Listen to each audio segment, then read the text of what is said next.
Bien, estamos de regreso con nuestro invitado, ¿no, verdad? Lo había anunciado yo. Marcel Clodes, economista, trabajó como tal durante varios años en el Banco Central, pero desde fines, diría yo, de la década del 90, invariablemente ha tenido una postura de cuestionarnos, ¿verdad?, el modelo de desarrollo que ha elegido Chile, el modelo neoliberal. La crítica fue primero medioambienal, Marcel. Y luego, y siempre, ¿sí? Sí. Nunca ha dejado de ser. Y luego ha puesto el foco en la inequidad que genera el modelo neoliberal políticamente. Fue en algún minuto de muy joven, militante de la democracia cristiana, pasó por el PPD, renunció el año 93 a ese partido, y hoy es candidato presidencial apoyado por el Partido Humanista y la Izquierda Unida. Además, el PC, hubo varios que quisieron ahí apoyarlo, pero finalmente eso no prosperó. Marcel, muchas gracias por acompañarnos hoy día en Estado Nacional. Buenas. No tuvo el apoyo del PC, Marcel Clodes, pero casi. ¿Usted esperaba ese apoyo? Es que nosotros no hemos tenido nunca conversaciones con el Partido Comunista, ni formales ni informales siquiera. Esto fue una cosa que ocurrió dentro del Partido Comunista, a partir de muchos militantes y muchos sectores del Partido Comunista que presionaron a sus autoridades para que no optaran por Michelle Bachelet. Y lo más notable de eso fue la declaración de Tomás Mulián, que planteó, y Mulián es uno de los más reconocidos militantes del Partido Comunista, intelectual y no solamente de reconocimiento dentro del partido, sino que también en la intelectualidad de izquierda. Y él hizo ese planteamiento, pero nosotros no lo esperábamos. Marcelo, usted ha dicho que la candidatura suya surgió de los movimientos sociales. ¿Qué tan real es eso? Porque si uno revisa, yo no he visto por lo menos ningún movimiento social que diga Marcel Clodes es nuestro candidato ni haga campaña por usted. A ver, lo que yo he dicho es que esta candidatura no se construye sobre la base de un estudio de mercado. Acá nosotros no mandamos a ninguna empresa de opinión pública a preguntarle a la gente qué es lo que le gustaría que hiciera un nuevo proyecto político o un nuevo gobierno. Nosotros hemos estado siempre por la educación pública gratuita, siempre por la renacionalización del cobre, siempre por terminar con el sistema de la AFP. Y hemos estado acompañando a los dirigentes estudiantiles desde hace más de 20 años. Yo tengo 500 conferencias en el movimiento estudiantil, 500, todos los años. He acompañado la lucha del movimiento estudiantil, he acompañado la lucha de los pescadores artesanales, de las mujeres trabajadoras en Puerto Montt, de los trabajadores sindicales, del movimiento sindical. Yo he estado ligado al movimiento sindical. Lo que yo he dicho es que este proyecto se ha ido levantando sobre la base de ese proceso de acompañamiento y que es a partir de las bases. En concreto, el año 2011 yo di 85 conferencias en el movimiento estudiantil, en todo Chile. Y es precisamente ahí, en la discusión política con las bases estudiantiles y con los dirigentes estudiantiles locales, que planteamos la idea de un proyecto político nuevo. Y era reiterativo. La pregunta tiene que ver reiterativo era que me planteaban que yo asumiera la conducción o el liderazgo. Pero los movimientos sociales son los que están marcando la agenda hoy día claramente en Chile, y sin embargo la candidatura suya, en razón de los sondeos, si uno los revisa, no tiene mayores posibilidades por ahora de llegar a la moneda. Hay una disociación ahí. ¿Pero por qué dice eso tú? Porque las encuestas dan otros candidatos que tienen mejores cifras, Marcela. Entonces, ¿cuál es la explicación de esa disociación? Bueno, yo te voy a explicar. Los candidatos de la Concertación y de la Alianza, con suerte sacaron 3.600.000 votos en la última encuesta de verdad, que fue las elecciones municipales. Hay más de 7 millones de chilenos que no van a votar por la Concertación ni por la Alianza, aunque los planetas se alineen. Aunque ocurra la segunda venida de nuestro Señor Jesucristo. ¿Eso es una presunción? No, es así. Pero, es así porque además esas mismas encuestas que tú dices, la Alianza y la Concertación no tienen más aprobación que el 21%. Entonces estamos hablando de que hay un 70% de ciudadanos que no tienen ningún interés y además descalifica ambos proyectos. Porque estos dos proyectos, digámoslo honestamente, son hijos de Pinochet.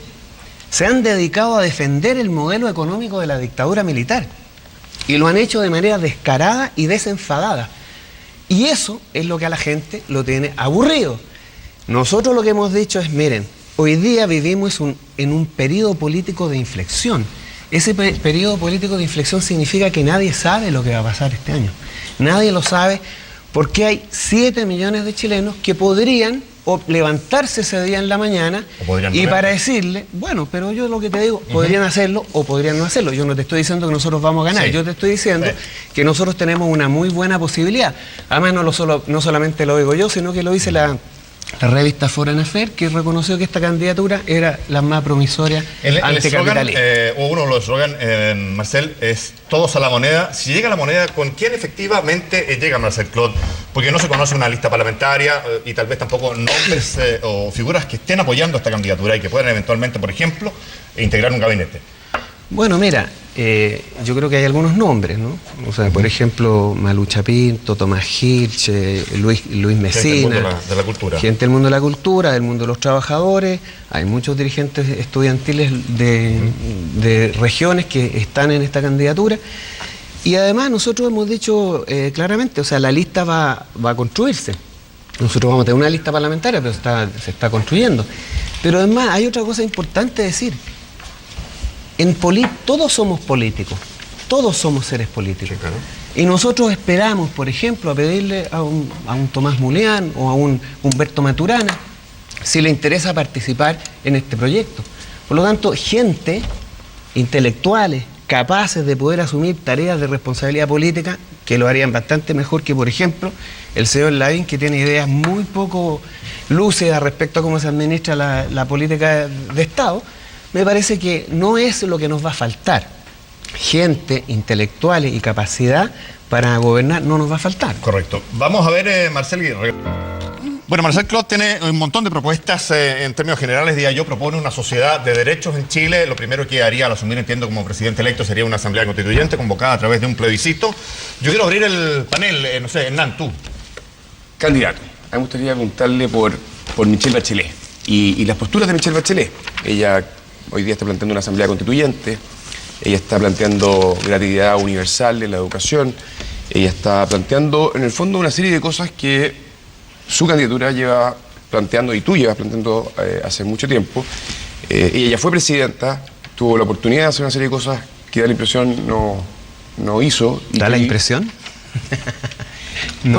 ¿Cuál es tu perspectiva respecto a cómo hoy día Michelle Bachelet está, digamos, levantando una serie de banderas que da la impresión han estado puestas históricamente en otras personas? Lo único que hace la señora Bachelet con eso es darnos la razón, nada más.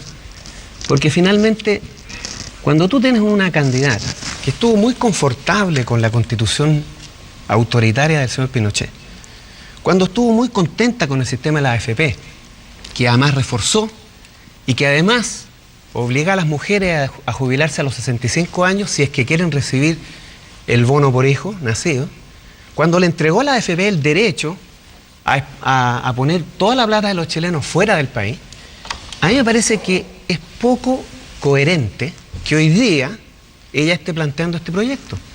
Es poco coherente, ¿por qué? Porque ella no lo hace desde la honestidad más profunda de su compromiso político. Porque cuando ella ha gobernado para las multinacionales, cuando ella toleró que el cobre de Chile se lo lleven las multinacionales, como se lo llevan hoy día, sin hacer nada al respecto, entonces me parece muy poco consistente, muy poco honesto que ahora, porque las encuestas le dicen, porque la tendencia política va en la dirección de la Asamblea Constituyente, de la educación pública gratuita, entonces a mí me parece que no es posible creerle, es una deshonestidad política profunda y marcada. Y además, ella no dice que quiere una asamblea constituyente, dice que cree que podría ser. Es ambigua. ¿No? Es totalmente ambigua. Además, ella lo dice dentro de la institucionalidad. Y el problema es la institucionalidad pinochetista, que la concertación durante 20 años se cuadró, legitimó, fortaleció y le dio profundidad. Por eso que es muy difícil. ¿Sabes lo que pasa? Que en política, como en todas las cosas de la vida, hay que ser consistente en el tiempo. No es un problema de opinión, es una cuestión de principios. Si tú eres partidario de la educación pública gratuita, lo tendrás que ser toda la vida, y no cuando los vientos cambian. Y el problema es que aquí los vientos han cambiado. Seguramente Clarisa quiere hacer un par de comentarios. Bueno, hola. ¿Qué tal? Marcel. Primero, creo que es encomiable que hayan tantas candidaturas, porque lo que está permitiendo en el país abrir un debate múltiple, movilizando, yo creo que movilizan además más ciudadanía, esto abona en el sentido de ampliar el interés por la política. Creo que esto puede revertir este dato que nos daba el candidato cuando señalaba la alta abstención que hubo para las municipales. Y yo creo que todos pueden contribuir en esa dirección. Pero primero, mi primera sorpresa. Casi todo el diagnóstico de todos es que la política es una política mala, sorda, ciega a los movimientos sociales. Hay un emerger de los movimientos sociales, muchos que dicen representarlos o ser cercanos a ellos, y curiosamente se salen del movimiento social, lejos de seguirlo representando, siendo los contestatarios frente y tratando de introducir modificaciones en la política, y saltan a la arena de la política. Entonces esa es una primera inquietud. Pero respecto en particular a lo que señala Marcel, una aclaración. Es la pensión básica solidaria, el pilar solidario a los 65 años. La pensión no ha sido tocada para las mujeres a los 60 años y se les agrega, por el contrario, un ahorro adicional que acumulan a lo largo de su vida por los niños. Por lo tanto, una importante introducción, un cambio muy importante estableciendo un pilar solidario. Pero yendo a la pregunta de fondo que te hizo Hernán, en la elección pasada, efectivamente hubo dos candidaturas alternativas a las de la Concertación y la de la Alianza, que realmente presentaron opciones muy distintas, que fueron la de Marco Enríquez Ominami y la de Jorge Arrate. Y yo creo que ahí sí se notaba que habían posicionamientos muy distintos. Hoy día, cambios mediantes, derrota de la Concertación mediante, movilización ciudadana mediante, y como reconocimientos de cosas que hay que incluir en el mundo de la concertación, que hoy día se amplía a nueva mayoría, han sido incorporadas.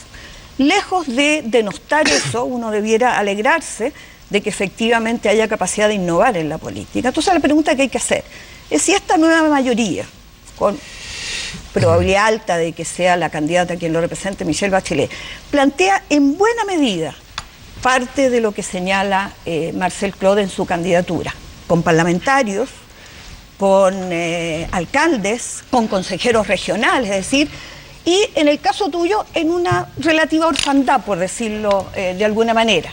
Y yo creo que el elector se mueve con el corazón y vota con la razón, vota por el sueño posible, por aquello que le puede realmente cambiar la vida. ¿Por qué razón habrían de votar en buena medida por las cosas que tú estás señalando cuando hay sólidamente sistema de partidos, movimientos que acompañan a esos partidos? Quiero recordarte que está el sindicalismo detrás, como Bárbara Figueroa, Iván Fuentes, que era también de un movimiento social importante de Aysén, etcétera. ¿Por qué razón habrían de votar por ti y no por la candidata que representa esas mismas inquietudes? Mira, en primer lugar, sobre lo del pilar solidario, esa es otra martingala que hizo la señora Bachelet para resolverle el problema a la AFP, porque acuérdate que con el sistema de AFP más de la mitad de los trabajadores se iba a quedar sin pensión. Esto se lo inventaron la AFP para resolverle el problema y mantener la duración del sistema. Por lo tanto, no me parece una solución al problema de los pensionados. Además, tú no me vas a decir que 80.000 pesos mensuales como pensión es algo digno de reconocer y aplaudir. A mí me parece una cosa completamente impresentable. No puedes pedirle a una persona de 65 años que viva con 80.000 pesos. Me parece grave defender las propuestas de la señora Bachelet por el famoso pilar solidario, que de solidario es con la AFP y no con las personas. Sobre todo sobre el tema de los movimientos sociales, de hacer política. ¿Por qué los partidos políticos tienen la prerrogativa de ser los que hagan política? Todos somos seres políticos. Todos tenemos el deber, el derecho y la legitimidad de estar y disputar en la arena política los puestos de mando de la sociedad, y no tiene por qué ser un partido político exclusivamente. A mí me parece que ese comentario no ha lugar. Ahora, ¿por qué confundes cuestionar con denostar? O sea, en este país no se puede cuestionar las políticas públicas, no se puede criticar a un político porque eso es denostarlo. Que yo sepa, no la he insultado a la señora Bachelet, he cuestionado sus políticas, no he denostado su persona. Por lo tanto, a mí me parecería que una vez más usemos las palabras en su justa medida y en lo que significan. ¿Sabes por qué? ¿Sabes por qué no hay que creer en la señora Bachelet? Porque a Salvador Allende Cuando postuló su proyecto, nadie le fue a preguntar por qué tenemos que creerle a usted. Porque tenía una historia política.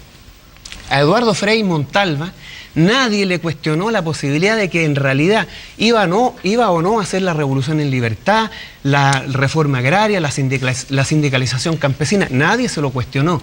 ¿Por qué se le cuestiona a la señora Bachelet? Porque la señora Bachelet gobernó para las organizaciones empresariales.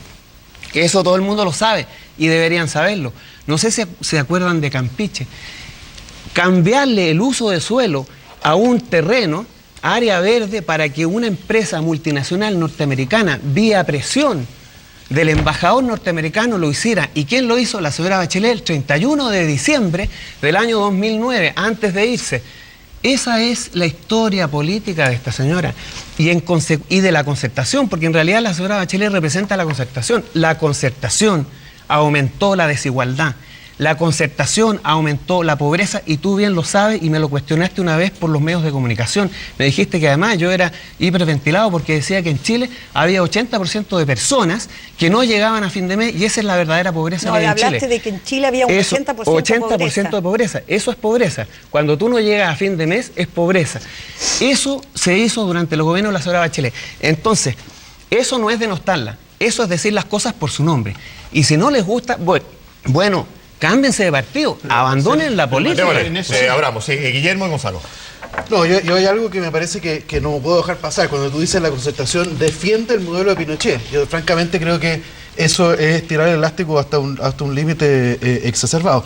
Lo que voy a explicar ahora, lo que hay es un país que estaba viviendo una dictadura, un dictador que pretendía eternizarse en el poder por 8 años y que en lugar de eso una coalición de partidos decide derrotar a la dictadura por la vía pacífica. Eso llevaba, y llevaba de nosotros como contracara, el aceptar la institucionalidad y por lo tanto derrotar a la dictadura dentro de su institucionalidad.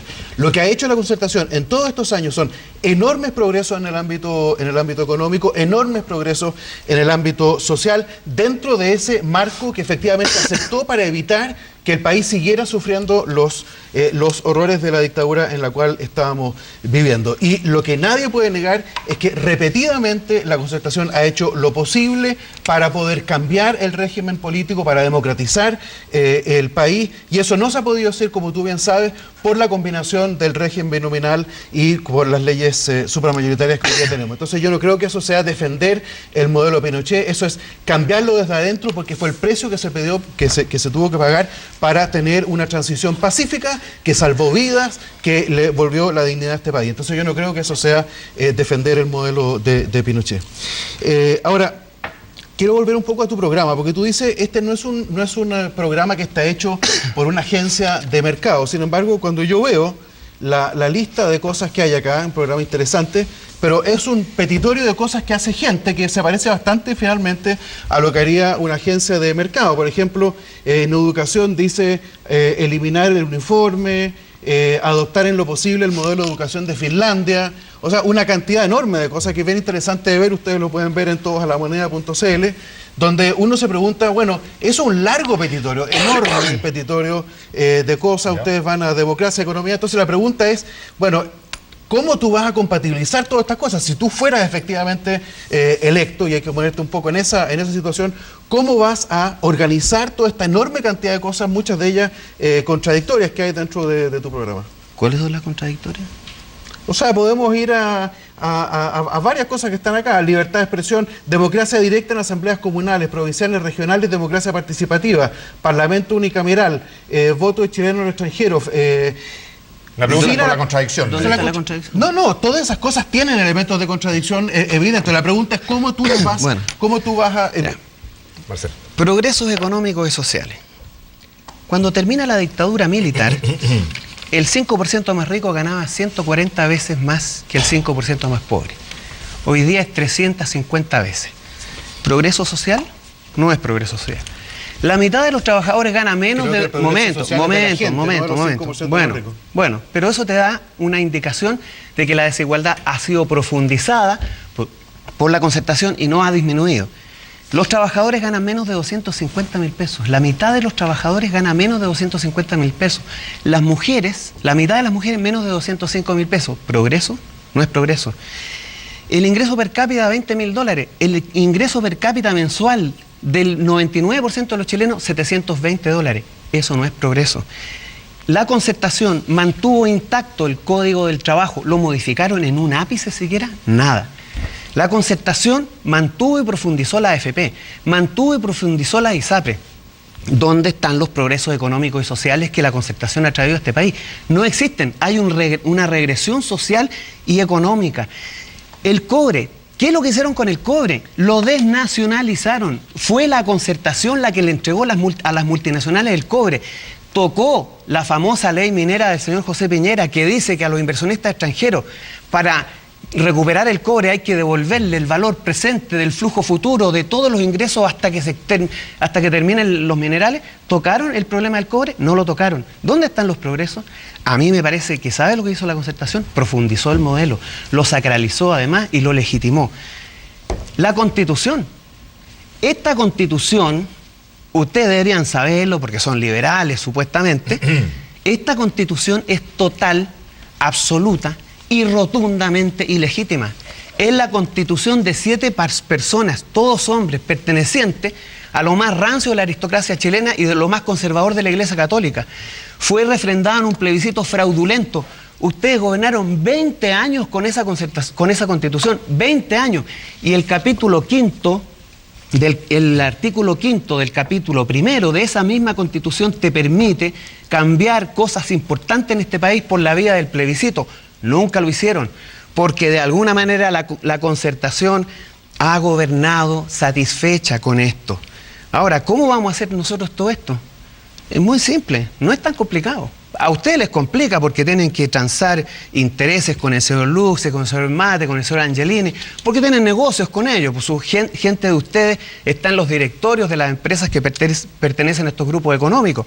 Pero aquí lo que nosotros vamos a convocar un plebiscito, tan simple como eso. Artículo 5º, capítulo 1 de la Constitución del 80. Tú puedes convocar a un plebiscito, no vinculante, preguntar, ni siquiera dice que no es vinculante, ni siquiera lo dice. Pues incluso podrías convocar a la Asamblea Constituyente sin preguntarle a nadie, porque también el artículo 6º de ese mismo capítulo 1 de esa misma Constitución establece que todos los órganos del Estado, inclusive el Tribunal Constitucional, tienen que someterse a la voluntad popular. Está escrito en esa misma Constitución. Por lo tanto, a mí me parece que acá un cambio constitucional es importante. Nosotros vamos a nacionalizar el cobre, $40.000 millones que te va a dejar el cobre, que te va a permitir duplicar el presupuesto de la educación, duplicar el presupuesto de la salud. Solucionar el problema en Chile se puede porque existen los recursos y existe la capacidad para hacerlo. No existe la voluntad política. Yo lo estaba escuchando y, bueno, me parece que el enfrentamiento natural que se ha producido en esta mesa habla del problema clave que tiene la nueva Concertación. Es decir, hay un discurso, hay un sentimiento, que yo entiendo que su candidatura busca identificar, ¿no es cierto?, que es de una izquierda que, a pesar de estar fraccionada, de tener distintas alternativas entre Bachelet, Marco Enrique, ¿no es cierto?, Marcel Clod, Alfredo Sfar, Bachelet no es de izquierda, pero es de derecha. Bueno, es que ahí hay un tema. Pertenece al mismo ámbito de ustedes. Porque finalmente la construcción de esa nueva Concertación se da por sentado de que esta izquierda se va a incorporar. Se da por sentado de que las propuestas, de que el Bachelet ha hecho un esfuerzo en sus propuestas de acercarse a ese mundo, y donde el conflicto está puesto en la credibilidad de que lo que no se hizo en el pasado o lo que no se cree finalmente se vaya a terminar implementando, y es lo que le escuchaba aquí a Marcel Clod en términos de que por qué no votaría por Bachelet en primera vuelta. El problema es de que aquí lo más probable es que en noviembre tengamos una primera vuelta y que en diciembre tengamos una segunda vuelta, donde ¿qué va a hacer Marcel Clod? Una dificultad que ya enfrentó Marco Enrique en el pasado, frente a esa segunda vuelta, porque la consistencia, la coherencia y sobre todo para las candidaturas testimoniales, que tienen esa fuerza moral muchas veces, esa claridad y definición en sus temas, finalmente tiene que enfrentar un escenario donde lo más probable, por la evolución que se tiene, es que no estén presentes y va a tener que elegir. Y vamos a ver a Marcel Clod defendiendo la opción de Michelle Bachelet. Yo no sé por qué me lo preguntan esto a mí y no se lo preguntan a Bachelet, ¿no? O se lo preguntan a... Cuando venga este programa, bueno, sin duda le vamos a hacer la misma pregunta, Marcelo. Pregúntale eso a ella, porque la verdad, yo lo he insistido acá, yo no sé de dónde sacan tantas certezas. 3,5 millones de votos entre la Concertación y la Alianza, dentro de 13 millones, es una votación despreciable. Discúlpame que Sí, te lo pero diga, no la no desprecia representa tanto a mientras nadie. usted no obtenga algo similar o parecido. pero es que en este Porque se punto atribuye los 7 millones que no, no yo votan. no te estoy diciendo que yo no me lo atribuya, te estoy diciendo que existen ahí, que están ahí, más Una de 7 posibilidad. millones. Andrés Velasco dijo lo mismo. Hay sentado en 7 esa silla. millones de votos que están ahí y en consecuencia uno puede decir, si nosotros somos capaces de levantar un proyecto coherente, consistente, responsable, con historia política, porque este proyecto tiene historia política. Yo no vengo recién entrando a la política, llevo 20 años de lucha política, no en el Parlamento, no en los ministerios, en los movimientos sociales, en el movimiento estudiantil, como intelectual. Tengo historia política en Chile y antes de eso, en tiempo de la dictadura, también fui militante de Sebastián Acevedo, participé en la agrupación de economistas socialistas, tengo mucha historia política, conozco este país, lo he recorrido, ya hice campaña el 2011, cuando fue el movimiento estudiantil, por lo tanto, tengo cierta certeza de que es muy probable que ese día se levanten más de 3 millones de chilenos no a votar por la Concertación ni por la Alianza, los partidos de la dictadura, las coaliciones de la dictadura, y se levanten a votar por un proyecto democrático, por un proyecto que quiere darle a este país derechos, porque en Chile no existe ningún derecho consagrado, todo es negocio. Todo es lucro, lucro en la salud, lucro en la vivienda, lucro en la previsión, lucro en la educación, lucro en los estacionamientos, lucro en todo. ¿Dónde están los derechos de las personas? ¿Dónde están los derechos de las personas? De que usted menciona, Nosotros menciona los movimientos vamos a sociales. constituir, y eso es lo que la gente tiene que saber. Nuestra convicción total y absoluta es que si nosotros entramos en la moneda, vamos a terminar con esta constitución, vamos a terminar con la AFP, vamos a recuperar el cobre para el desarrollo de Chile, porque nosotros hemos estado más de 20 años en lo mismo y no le hemos preguntado a ningún encuestador qué es lo que hay que decir. Sí. Y esto que tú me decías anteriormente, bueno, se parece, claro que se parece, pero nosotros siempre lo hemos dicho, pues. Siempre lo hemos dicho, no le hemos preguntado a nadie qué quieren Pero la ustedes. única diferencia Lo es de conocemos, credibilidad. el proyecto. ¿La única diferencia? No, porque la concertación, la concertación gobernó para las multinacionales. O sea, Pero es eso que dijo, la única sus diferencia es la políticas, credibilidad. dime qué políticas implementaron para cambiar la situación de nicho de negocio que tiene hoy día Chile. Todo lo que hicieron fue ¿A qué te refieres fortalecer. con nicho de negocio? Todo es negocio, pues. Todo es una oportunidad de negocio. ¿Quieres tener salud? Negocio. Paga, copago, cotizaciones. ¿Quieres tener educación? Paga. ¿Quieres tener previsión más digna? Paga. Entonces, ¿dónde están los derechos? ¿Dónde están los derechos de las personas en este país? Y la Concertación durante 20 años consolidó este país como un nicho de negocio donde la gente trabaja 12 horas promedio Entonces, en diarias. consecuencia, segunda vuelta. Segunda ¿qué hace vuelta, Marcel la respuesta está pendiente ahí. El apoyo ¿Eso? queda vacante. Porque el ¿Qué discurso apoyo? de consistencia y de coherencia, que me en parece segunda que vuelta, no ¿qué pasa con Marcel Clot? ¿Qué? Si es que no llegara a estar por alguna casualidad de la vida. Yo voy a votar por mí en segunda vuelta. Andrés. Eso.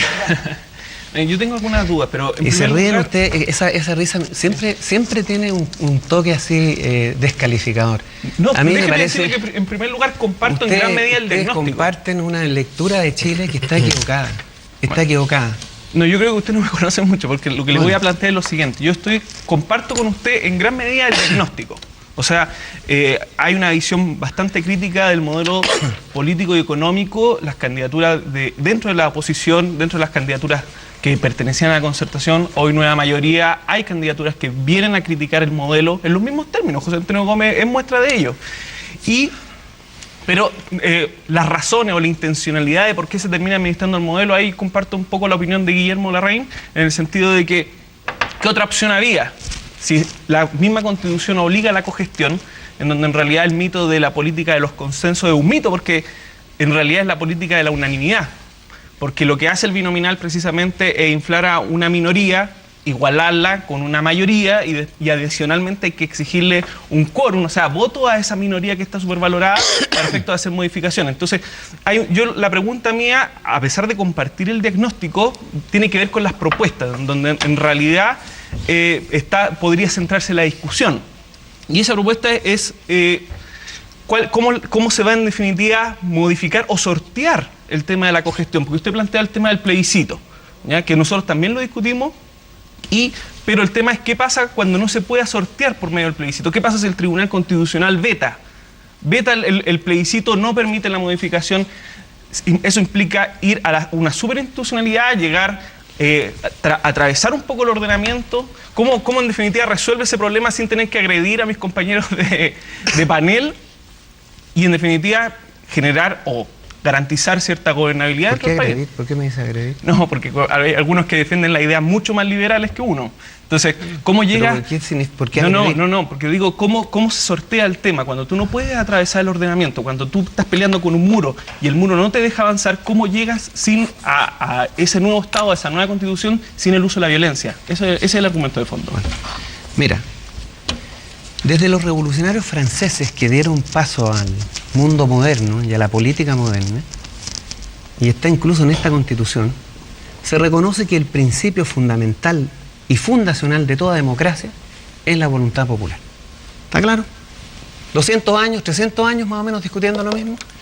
Bueno, esta Constitución, hecha por 7 personas, hombres, ratificada en un plebiscito fraudulento, es ilegítima, inmoral, antidemocrática, dictatorial. Concedo. Ok. Lo que nosotros vamos a hacer es poner en funcionamiento, poner en marcha el poder constituyente, originario, anterior a cualquier ley, anterior a cualquier derecho, anterior a cualquier ordenamiento, está la voluntad general. Si en un plebiscito la mayoría de los chilenos, 60, 70, 80%, está de acuerdo con una nueva constitución sobre la base de una asamblea constituyente elegida por votación directa y popular, y después de ese plebiscito, vinculante o no vinculante, porque no lo especifica la Constitución, el presidente puede llamar y convocar a esa asamblea constituyente. Puede hacerlo, perfectamente puede hacerlo, y no puede, porque ni siquiera el Tribunal Constitucional puede objetarlo, porque el Tribunal Constitucional también es parte de las instituciones que deben y se obligan a la voluntad general del país. Y nosotros, con esa Asamblea Constituyente, y nosotras, vamos a tener una nueva Constitución. Esa nueva Constitución va a establecer que los parlamentarios deberán elegirse por elección directa y no por el sistema binominal, y todas las autoridades políticas judiciales, No, pero ¿qué pasa si lo veta el ordenamiento? ¿Qué pasa que no existe que el binominal no es directo, el binominal te permite con el 30% tener el 50%. Directa, pues, por voto, proporcional, para que tú tengas representación directa. No, pero cuando te digo elección directa, es que las personas van a votar, van a elegir a los delegados por elección directa. Vamos con Clarisa. Pero ¿qué pasa si lo veta? Porque este es un tema interpretativo. Bueno, si se acepta o no se acepta un plebiscito vinculante. Pero ¿Y cómo se mismo. logra eso además sin parlamento? Por eso sin diciendo, convocar. una nueva constitución va a tener que permitir a todos los parlamentarios de las autoridades de este país a renunciar. Van a tener que renunciar y elegirse de acuerdo a la nueva constitución. Eso es lo que va a hacer. Así nosotros vamos a hacer el cambio, porque lo que este país necesita es refundarse sobre la base de los derechos. Y esta constitución no lo permite. Por lo tanto, nosotros como país, y lo decía Camilo Enrique hace 200 años atrás, ninguna generación puede imponerle a otra la forma en cómo tiene que vivir. Y estas generaciones quieren cambiar la forma en cómo quieren vivir. Eso es Marcel, simplemente. voy a contestar algunas de tus afirmaciones y voy a volver a insistir con lo que planteé al inicio. ¿Por qué le creyeron a Allende? ¿Por qué le creyeron a Frei Montalva? ¿Y por qué no le creen a Michelle Bachelet, que fue con lo que iniciamos el diálogo nosotros? Y bueno, precisamente por lo que señalas, porque cuando iba un presidente en un régimen electoral en donde podían acompañar las mayorías y no había sistemas de quórum en los congresos, obviamente los programas de los presidentes eran realizables. Hay que reconocer que esa fue una de las amarras más difíciles para que buena parte de las promesas de la Concertación y particularmente Michelle Bachelet encontraran trabas. Yo cité, tú no habías llegado en la primera parte, cómo fue la reacción de la oposición de derecha a la reforma de la salud al plan Auge, que tuvo que nacer mutilado. Como parte de la discusión sobre la reforma previsional también tuvo que mutilarse, y por eso compartimos contigo el diagnóstico de que los principales cerrojos están en la Constitución. Yo no creo que la Asamblea Constituyente como mecanismo sea la única fórmula y que garantice los resultados, porque Venezuela, que por lo que escuché en 4 entrevistas tuyas, estuve ayer escuchando 3 horas de entrevistas tuyas para saber realmente lo que piensas. están todas en YouTube, etcétera. Tú citas a Venezuela como ejemplo de asamblea constituyente, está Colombia, está Ecuador, y todas con resultados distintos desde el punto de vista social. Y entonces, nosotros compartiendo de que hay que hacer un cambio constitucional, yo no estoy segura que la metodología que emplees garantice necesariamente que esa nueva constitución refleje los cambios sociales que tú estás teniendo. Y entonces, como de lo que se trata, y vuelvo a insistir acá, es que tú le ofrezcas a la ciudadanía una promesa posible, realizable, que efectivamente le cambie la vida. Debo decirte que la señora, que hoy tiene una pensión básica solidaria insuficiente y hay que fortalecer el pilar solidario, no se siente maltratada, siente que algo le cambió su vida y lo vas a ver en tus recorridos seguramente, porque si hay una fortaleza que ganó Michelle Bachelet fue en estas materias. Por lo tanto, yo vuelvo a preguntar, no hagas si no quiero agredirte, pero no puede ser como el presidente Piñera, que en 20 días hace más que en 20 años. Tú no puedes decirle a la población que ya vas a subir y en un año vas a cambiar todo. Eso no te lo cree absolutamente nadie. Yo creo que no he dicho que en un año vaya a cambiar todo eso. Lo que nosotros hemos dicho es lo siguiente, muy simple y sencillo. Igual, discúlpame, 80.000 pesos mensuales. Es indigno, discúlpame. La alternativa era cero. Bueno, alternativa era cero, pero alternativa al sistema de capitalización individual es el sistema de reparto que nos da 80.000 pesos de pensión. Y eso es resultado, estas pensiones indecentes son el resultado de haber instalado el sistema de AFP y haber eliminado el sistema de reparto que existía anteriormente, donde los 80.000 pesos no era precisamente... el sistema de reparto podríamos hablar en otros lados. En el mundo los sistemas mixtos. El sistema de reparto. En el mundo los sistemas mixtos son una de las respuestas más innovadoras que están teniendo en el mundo los sistemas de AFP, en el mundo el sistema AFP va hacia atrás y hacia atrás. Pero ustedes están planteando, Marcelo, un sistema tripartito, ¿o me equivoco en materia de AFP? Nosotros estamos planteando volver al sistema de reparto, donde aportan el Estado, los trabajadores y los empresarios. ¿Y cómo lo hacemos con un país que envejece, Marcel, que cada vez menos activos, más pasivos? La plata la pone el Estado. Las proyecciones no van en esa dirección. Eso lo podemos discutir, tengo los datos, pero da para largo, digamos. Pero nosotros podemos perfectamente estar 30 hasta 40 años con el sistema de reparto, con las cotizaciones que hoy día existen, sin tener que meterle mano al Estado ni un solo peso. En cambio, este sistema le cuesta al Estado 1 billón de pesos todos los años. Este sistema es deficitario para el Estado. El sistema de reparto no lo sería y daría harto mejores pensiones que los 80.000 pesos que tú defiendes de las AFP. Yo defiendo que para los que nunca trabajaron ahora, y para los que nunca se pensionaron tengan algo. Voy a garantizar que el tema de la AFP, el tema de las pensiones, sin poner un peso el Estado, solo con las cotizaciones actuales, usted podría subir muchísimo las pensiones. ¿Sabes cuánto es? Es que eso realmente te lo demuestro. Es notable. Te lo voy a demostrar. No he escuchado a ningún economista serio decir algo parecido. Qué horror. Marcel. Te lo voy a demostrar. ¿Cuánto es lo que... ¿Tú sabes cuánto recaudan la AFP anualmente? ¿Sabes cuánto es o no? ¿Sabes o no? El monto exacto no. No lo sabes. 4,5 billones anuales. ¿Sabes cuánto gastan en pensiones? ¿Sabes cuánto gastan? ¿Lo sabes o no? No lo sabes. 2,3. ¿Cuánto te queda?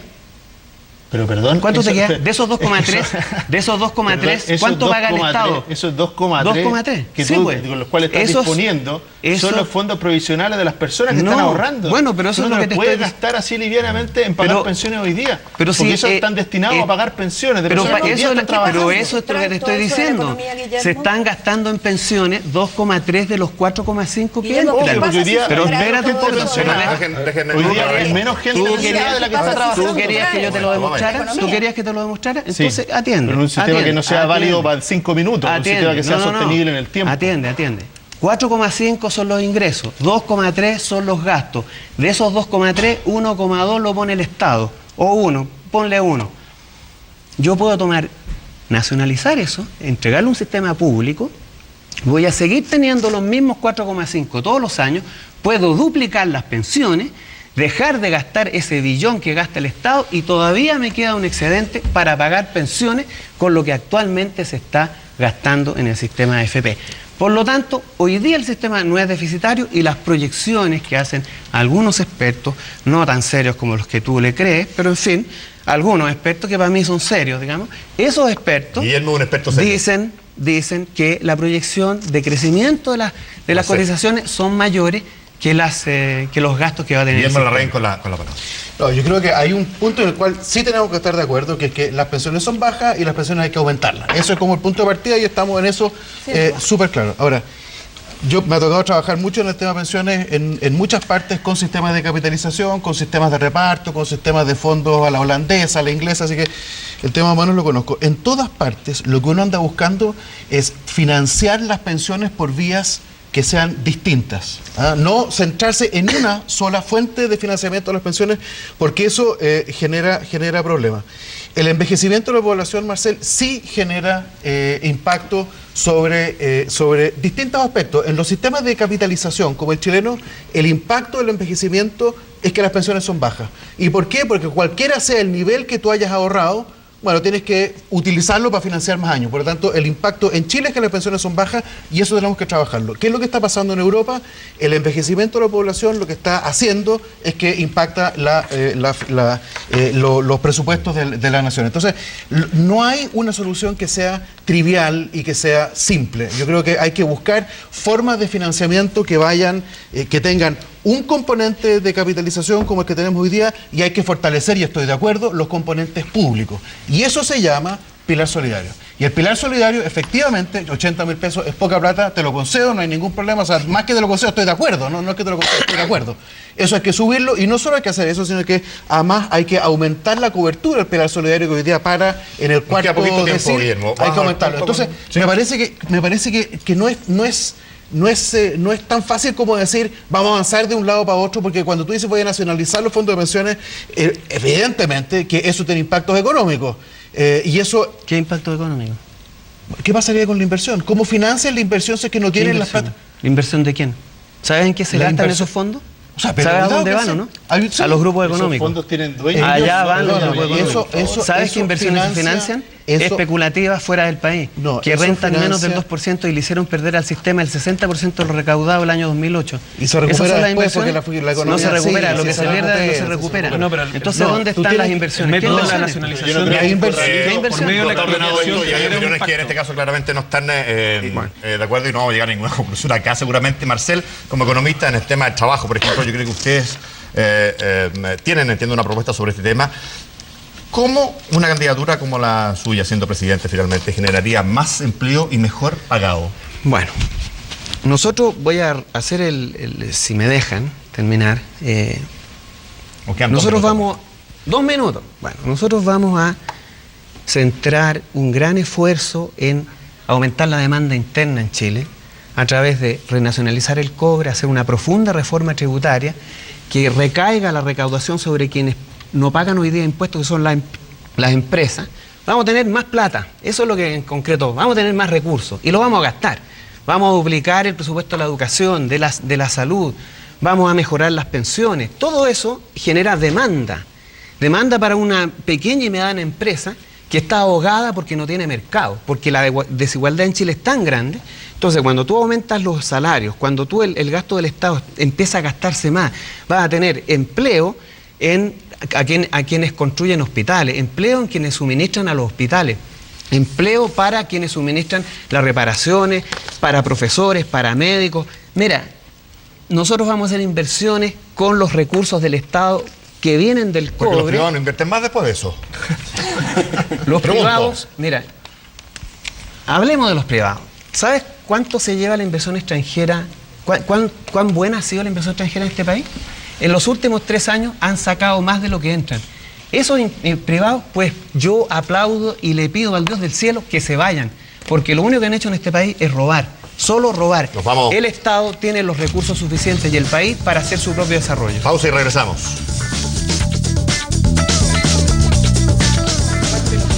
Bueno, el debate acá siguió más intenso todavía en comerciales. Nos vamos, termina Estado Nacional. Le agradecemos al candidato presidencial Marcel Clod de habernos acompañado en el Estado Nacional esta mañana. Y a los señores panelistas y señoras también. Y un saludo para el Día de los Padres y por la reciente ley de igualdad parental, que creo que es un dato muy importante en el país. Chao, hasta el próximo domingo.